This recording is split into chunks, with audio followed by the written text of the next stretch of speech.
বিষয় পক্ষ থেকে বলছি, আমরা ক্লাস 12-এর একটি গুরুত্বপূর্ণ প্রশ্ন নিয়ে হাজির হয়েছি যে ৩রা মার্চ ২০২৫ সাল থেকে যে তোমাদের উচ্চ মাধ্যমিক পরীক্ষা শুরু হবে, তার জন্য এই প্রথম চ্যাপ্টারের আগে আমরা একটা উত্তর দিয়েছিলাম জাদুঘরের সংজ্ঞা এবং কার্যাবলী বা গুরুত্ব সম্পর্কে। আজকে আমরা এই চ্যাপ্টারেরই অর্থাৎ প্রথম অধ্যায়ের আরেকটি গুরুত্বপূর্ণ প্রশ্ন নিয়ে তোমাদের সামনে এসেছি, যেটা তোমাদের ২০২৫ সালে কিন্তু উচ্চ মাধ্যমিক অবশ্যই আসতে পারে। তোমরা দেখতে পাচ্ছ প্রশ্নটা হচ্ছে মিথ বা পৌরাণিক কাহিনী ও লিজেন্ড বা কিংবদন্তি বা বীরগাথার সংজ্ঞা এবং ঐতিহাসিক গুরুত্ব সম্পর্কে আছে। এই প্রশ্নটা আসার সম্ভাবনা কিন্তু খুব আছে।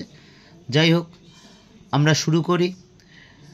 প্রাগৈতিহাসিক যুগে যে বিভিন্ন ঘটনার যে বিবরণ, ঐতিহাসিক উপাদান যে তুলে ধরা হয়েছে তাকেই বলা হয় পৌরাণিক কাহিনী। এবং এই পৌরাণিক কাহিনী ছিল সাহিত্যের প্রথম ধাপ, অর্থাৎ সাহিত্য সৃষ্টি হওয়ার আগে এই পৌরাণিক কাহিনীর মাধ্যমেই কিন্তু মানুষ সব কিছু মনের কথা বা চিন্তা ভাবনা, আবেগ, ইচ্ছা তুলে ধরা হতো। অর্থাৎ এক কথায় এই পৌরাণিক কাহিনী ছিল মৌখিক ইতিহাস। বিভিন্ন যে জনপ্রিয় যে পৌরাণিক কাহিনী এর যার উপর ভিত্তি করে গড়ে উঠেছিল সেটা হচ্ছে মানব সভ্যতা যখন উদ্ভবের পূর্বে, অর্থাৎ মানুষ যখন অতটা সভ্য হয়ে ওঠেনি, ঐশ্বরিক জগতে সংগঠিত অর্থাৎ ঐশ্বরিক জগতে সংগঠিত হওয়া নানা ঘটনা বিষয় নিয়ে কিন্তু আলোচনা করা হয়েছে।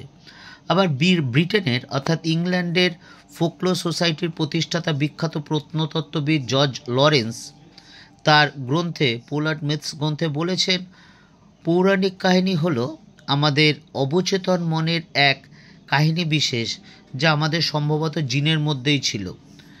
তাহলে এই হচ্ছে পৌরাণিক কাহিনীর ডেফিনেশন বা পৌরাণিক কাহিনী কাকে বলে।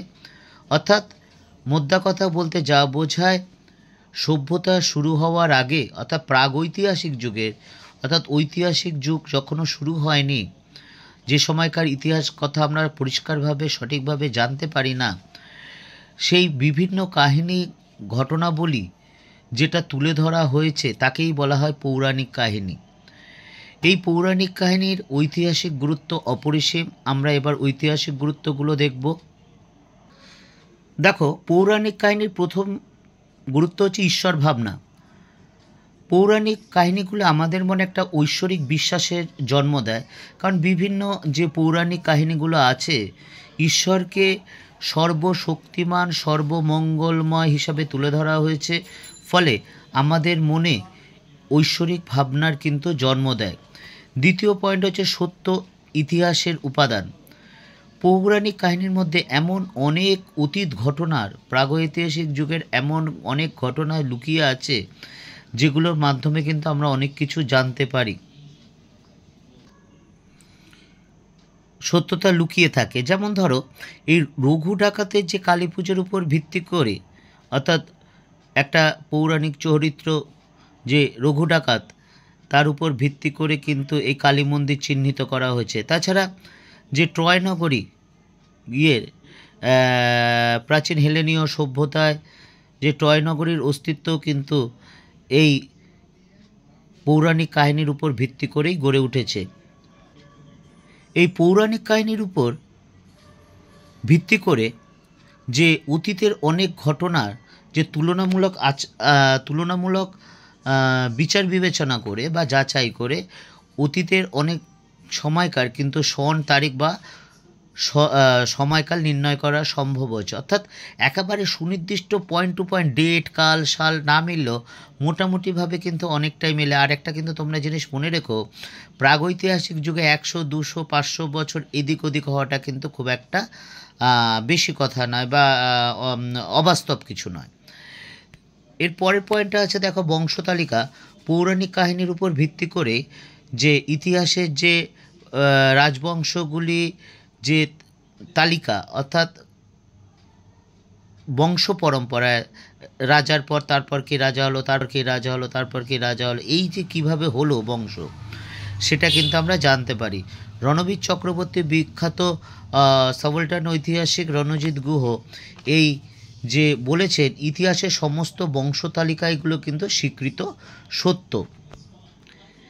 এরপরে পয়েন্টটা দেখো, বিজ্ঞান পূর্ব, অর্থাৎ প্রাগৈতিহাসিক যুগের যেহেতু ঘটনা, এটা বিজ্ঞান পূর্ব যুগের ঘটনা, পৌরাণিক কাহিনী এবং অতীতের অনুসন্ধান, সমাজ ও প্রকৃতির যে বিভিন্ন কার্যকারণ, অর্থাৎ উত্তর খোঁজার জন্য, অর্থাৎ কোনো কার্যের কারণ বা উত্তর খোঁজার জন্য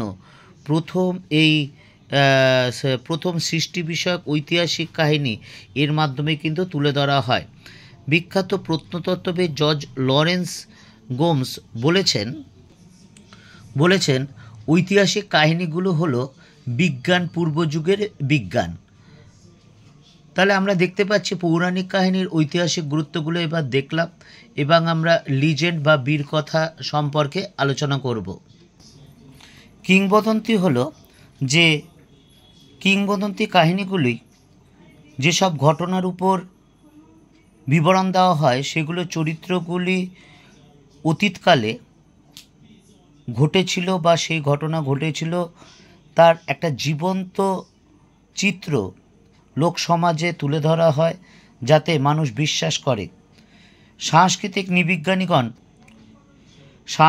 নৃবিজ্ঞানীগণ মনে করেন যে অতীতকাল থেকে লোক সমাজে প্রচলিত কিংবদন্তি কাহিনীগুলির মধ্যে কিছুটা হলেও যে প্রাচীনকালের বা অতীতকালের ঐতিহাসিক সূত্র থাকে, এবং অধিকাংশ ঐতিহাসিক মনে করে মানুষ সামাজিক বিবর্তনের পথ যে অনেকটা অতিক্রম করার পর কিংবদন্তি কাহিনীগুলির সৃষ্টি হয়েছে। অর্থাৎ মানুষ যখন ক্রমবিবর্তনের মাধ্যমে সভ্য থেকে সভ্যতর হয়ে উঠছে, তখন এই কিংবদন্তি কাহিনীগুলি, চরিত্রগুলি বা ঘটনাগুলি বা গল্পগুলি, যাই বলি না কেন, সৃষ্টি হয়েছে। এরপর আমরা এর গুরুত্ব সম্পর্কে আলোচনা করব। কিংবদন্তির গুরুত্ব দেখো, প্রথম পয়েন্ট হচ্ছে ঐতিহাসিক তথ্যের সূত্র। কিংবদন্তির মধ্যে অনেক সময় বহু ঐতিহাসিক সূত্রে লুকিয়ে থাকে, যেমন পূর্ববঙ্গের, যেটা বর্তমানে বাংলাদেশে, সীতারকোট বা বেহুলার বাসরঘর ইত্যাদি। এই সব জায়গায় খনন কার্য চালিয়ে যে প্রাচীনকালের বৌদ্ধ বিহারের অস্তিত্ব পাওয়া গেছে, অর্থাৎ এই অঞ্চলে যে প্রাচীনকালে একটা সভ্যতার অস্তিত্ব ছিল বা শহরের অস্তিত্ব ছিল বা জনবসতি ছিল, জনপদ ছিল, সেটা কিন্তু জানা যায়।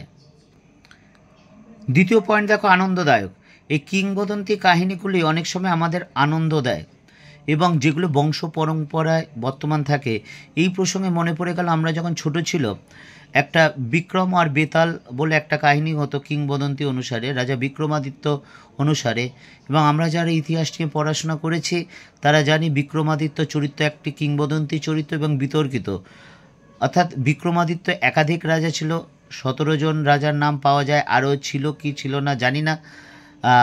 তাহলে এই বিক্রমাদিত্য কোন বিক্রমাদিত্য, এই নিয়েও কিন্তু বিতর্ক আছে। অর্থাৎ বিক্রমাদিত্য একটা লেজেন্ড, নাম, একটা ব্র্যান্ড। কাজেই এইগুলোর মাধ্যমে কিন্তু আমরা কিন্তু বিভিন্ন আনন্দ পেয়ে থাকি এবং এই কিংবদন্তি গল্পগুলির মাধ্যমে আমরা বিভিন্ন রকম নৈতিকতার শিক্ষা শিখতে পারি। তোমরা যদি বিক্রম বেতাল দেখে থাকো, লাস্টে বিক্রম বেতাল সে কিন্তু একটা নৈতিকতা বলেছিল এবং বিক্রম হয়েছিল অরুণ গোভিল, যিনি পরবর্তীকালে রামায়ণের চরিত্র অভিনয় করেছিল। আমরা ছোটোবেলায় এটা দেখেওছিলাম। যাই হোক, এবার ঐতিহাসিক ভিত্তি। এই কিংবদন্তি কাহিনীগুলো অনেক সময় নানা ঐতিহাসিক ভিত্তিও লুকিয়ে থাকে, যেমন রঘু ডাকাতের কালী পুজোর উপর ভিত্তি করে আজও এখানে একটি কালী মন্দিরকে চিহ্নিত করা হয়। অর্থাৎ মনে করা হয় এইখানে রঘু ডাকাত যে কালী পুজো করতো বা করতো। প্রবাহমানিত ঐতিহ্য। এই কিংবদন্তি থেকে একটি বিশেষ পরিমণ্ডলে আবদ্ধ না থেকে, অর্থাৎ কোনো একটা নির্দিষ্ট জায়গায় আবদ্ধ থেকে দেশ থেকে দেশান্তরে, অর্থাৎ দেশ বিদেশে ছড়িয়ে পড়েছে এবং যা পরবর্তীকালের আমরা বিভিন্ন দেশ বা জাতির বা যাই বলি না কেন তাদের সাংস্কৃতিক প্রবাহমানতাকে কিন্তু বজায় রেখেছে। এই ছিল আমাদের যে লেজেন্ড বা কিংবদন্তির গুরুত্ব। এবার আমরা সংক্ষেপে দেখে নিই কী আছে। দেখো, এই পয়েন্টগুলো তোমরা মুখস্থ রাখলে, অর্থাৎ বাঁদিকে দেখো মিথ বা পৌরাণিক কাহিনীর গুরুত্ব, আর ডান দিকে দেখো লিজেন্ড বা বীর কিংবদন্তি গুরুত্ব। আমরা দেখো ঈশ্বর ভাবনা, অর্থাৎ পৌরাণিক কাহিনী থেকে ঈশ্বর ভাবনার কথা জানা যায়। সত্য ইতিহাস, আমরা ট্রয় যুদ্ধের কথা বা ট্রয় নগরীর কথা বা রঘু ডাকাতের কথা বলেছিলাম। সময়কাল নির্ণয় করা যায়, কারণ কোন সময় হয়েছিল। বংশতালিকা, এই পৌরাণিক কাহিনী বা মিথ থেকে আমরা বিভিন্ন রাজবংশের বংশ পরম্পরা জানতে পারি। তবে বিজ্ঞানপূর্ব, বিজ্ঞান আবিষ্কার হওয়ার পূর্বে এটা আমাদের বিজ্ঞানপূর্ব, কারণ কোনো কিছু কারণ জানতে গেলে কিন্তু আমরা পৌরাণিক কাহিনীর সাহায্য নিতাম বা সেই সময়কার মানুষ নিত। এবার কিংবদন্তির দেখো, যে ঐতিহাসিক তথ্যের, বিভিন্ন ঐতিহাসিক তথ্যের সূত্র থাকে, এর মাধ্যমে এর থেকে আমরা বিভিন্ন কথা জানতে পারি। যেমন ট্রয় নগরে রঘু ডাকাতের কথা বলা যায়। আনন্দদায়ক, বিভিন্ন লিজেন্ডের গল্প শুনে আমরা আনন্দ লাভ করি। যেমন আমরা বিক্রম বেতালের কথা বা বিক্রমাদিত্য, রাজা বিক্রমাদিত্য কথা বলেছিলাম। শিক্ষাদান, এর মাধ্যমে আমরা বিভিন্ন নৈতিকতা জ্ঞান পেয়ে থাকি। যেমন আমরা বলেছিলাম যে বিক্রম কিন্তু গল্পটা শেষ হওয়ার পর বেতাল একটা কিন্তু মরাল কথা বলতো, যেটা নৈতিক শিক্ষা, যেটা জীবনে মানুষ হওয়ার পক্ষে খুবই গুরুত্বপূর্ণ। তারপর ঐতিহাসিক ভিত্তি, এই কিংবদন্তি অনেক ঐতিহাসিক ভিত্তি আছে। যেমন রঘু ডাকাতের উপর নির্ভর করে, লিজেন্ড রঘু ডাকাতের উপর ভিতরে এখন একটা কালী মন্দিরের কথা জানা যায়। প্রভাবমানতার ইতিহাস, ঐতিহ্য, প্রভাবমানতা, অর্থাৎ এই লিজেন্ড কোনো একটা নির্দিষ্ট দেশ বা জায়গায় স্থায়ী না হয়, সারা জায়গায় ছড়িয়ে পড়েছে এবং বিশ্বের বিভিন্ন মানুষ জানতে পেরেছে। তোমরা যদি এইভাবে পড়াশোনা জিনিসটা বুঝে পড়ো, অর্থাৎ নোটটা মুখস্থ নয়, নোটটাকে আগে আত্মস্থ করো, কি লেখা আছে বোঝার চেষ্টা করো, মিথ কী, লেজেন্ড কী, তাদের গুরুত্ব কী আছে, এইভাবে পড়ো। চোখ কান বন্ধ করে মুখস্থ করো না, পরীক্ষায় অবশ্যম্ভাবে ভুলবে নিশ্চিত। এটা আমার প্রায় 23-24 বছর অভিজ্ঞতা থেকে বলছি। আগে পড়ো, বোঝো, বোঝার হলে বুঝে নাও, একাধিকবার বুঝে নাও, কোনো সমস্যা নেই, কিন্তু বুঝে তারপর আত্মস্থ করো, পড়ো এবং লিখে প্র্যাকটিস করো। পড়ার বিষয় পক্ষ থেকে এইটুকুই। 3রা মার্চে তোমাদের পরীক্ষা হবে, তার জন্য অগ্রিম শুভেচ্ছা জানাই। এবং আমরা আগেও বলেছি, যদি ভালো লাগে চ্যানেলটি দেখো এবং সাবস্ক্রাইব করো এবং বন্ধুদের দেখতে বলো। এছাড়া হিস্ট্রি ছাড়া পল সায়েন্স, ফিলোসফি, এডুকেশন বা কলেজেরও তাই আছে কলকাতা বিশ্ববিদ্যালয়। এবং ক্লাস 10-এর ইতিহাসের বিভিন্ন 1 নম্বর 2 নম্বর 2017 থেকে 2024 সাল পর্যন্ত যে সকল প্রশ্ন এসেছে তার প্রত্যেকটা সমাধান করা আছে। পড়ার বিষয় পক্ষ থেকে এইটুকুই।